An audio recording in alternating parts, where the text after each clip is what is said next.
প্রত্যেকটা কোম্পানির জন্য আসলে অ্যাকাউন্টস বা ফাইন্যান্স এটা কিন্তু একটা প্রাণ বলা যায়। অ্যাকাউন্টস এবং ফাইন্যান্স যদি আপনি ঠিকঠাক মতো মেনটেন না করেন, বাজেটিং যদি ঠিকঠাক মতো না করেন, আয় ব্যয় হিসাব যদি ঠিকঠাক মতো না রাখেন, তাহলে দেখবেন যে আপনি ঘুরতাল লাগায় ফেলবেন। কত টাকা ইনকাম করতেছেন, কত টাকা খরচ হচ্ছে, কোন পারপাসে খরচ হচ্ছে, তখন আপনি দেখবেন যে কোনো কিছু টের পাচ্ছেন না যে আপনি কিভাবে এটাকে সলিউশন করবেন। আপনি ইনকাম আসতেছে, বেতন দিচ্ছেন, পরবর্তীতে কোনো অ্যাসেট বা 6 মাসের বেতন একটু জমা রাখবেন বা কোনো একটা কয়েক মাসের বেতন এমপ্লয়ীদের বেতন দেওয়ার জন্য যদি টাকা রেডি রাখবেন, এটা আসলে হচ্ছে না। রিজন হলো যে আপনি আয় ব্যয় সব মেনটেন করতেছেন না। সো আমি বলবো যে প্রথমে এক্সেলে মেনটেন করতে পারেন, ইআরপি মেনটেন করতে পারেন, ট্যালি মেনটেন করতে পারেন, বা জিরা আছে জিরাতে মেনটেন করতে পারেন। তো ছোট একটা সিআর মেনটেন করবেন যে আপনার ইনকাম কত আসলো, খরচ হচ্ছে কত, কোন কোন পারপাসে খরচ হচ্ছে, এই জিনিস অনুযায়ী আসলে আপনি একটা এক্সেল মেনটেন করবেন। যখন আপনার কোন কোন পারপাসে খরচ হয়ে যাচ্ছে, সেই খরচগুলোকে আপনি আইডেন্টিফাই করার চেষ্টা করবেন যে আমার কোন পারপাসে বেশি খরচ হয়ে যাচ্ছে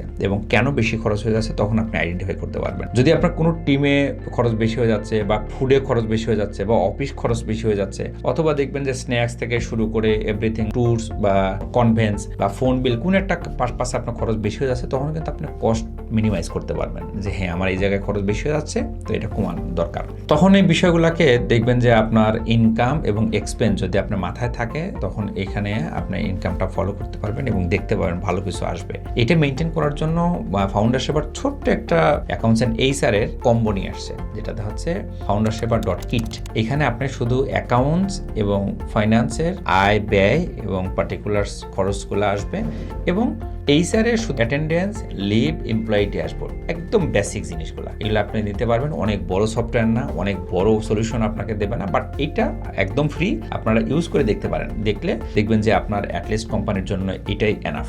সো কোম্পানির আয় ব্যয় হিসাব জানার জন্য হলেও অ্যাটলিস্ট মিনিমাম একটা লিখিত কোনো একটা জায়গায় লিপিবদ্ধ করেন, তো আশা করি উপকার আসবে আর কি।